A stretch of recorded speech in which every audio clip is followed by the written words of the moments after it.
اكتشفت بشركم، يعني الغرب اكتشفوا أشياء لكن الله فتح علي باكتشاف الحمد لله، وله الفضل والنعمة سبحانه وتعالى.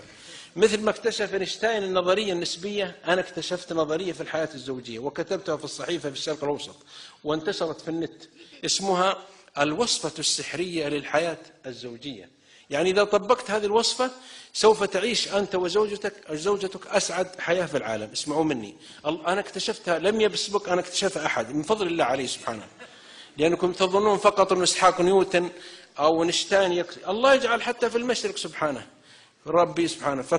اكتشفت شيء في التعامل مع الزوجة. اسمع، وأرجو أن يكون أنا بيني وبين الإخوان الرجال حتى يسمعون خواتي، يعني حتى أنتهي ثم أتكلم لكم إن شاء الله. والمجالس بالأمانات سر بيني وبينكم، إذا أردت أن تنجح مع زوجتك ففي وصفة اكتشفت أنا وهي رائعة وطبقها كثير من الإخوة حتى عندنا هناك ونجحوا في حياة زوجية ناجحة. أنت طبقها أنت خلاص إن شاء الله فاز ما شاء الله.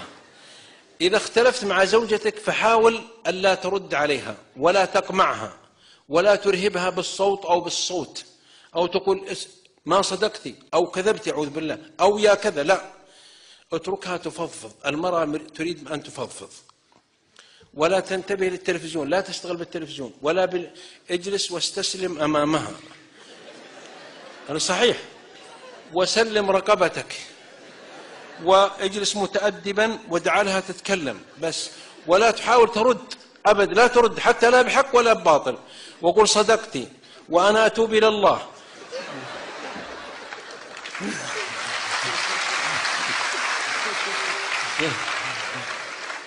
اسمع، وأنا أتوب إلى الله وأعاهدك أني ما أعود إلى ذلك، وأسألك بالله أن تعتقي رقبتي لوجه الله، وأنت المصيبة وأنا المخطئ والشيطان هو لعب علي وأنا عبد مقصر وباب التوبة مفتوح، وإن شاء الله أني أعاهدك المرة الأخيرة بإذن الواحد الأحد.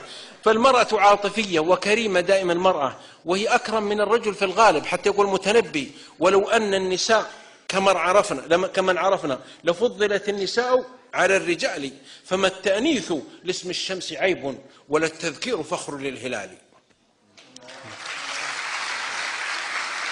المرأة دائما سبحان الله، المرأة أقول لكم عاطفية، المرأة أوفى من الرجل. المرأة تمرض وهي مريضة، تمرض أمها وزوجها وهي مريضة هي.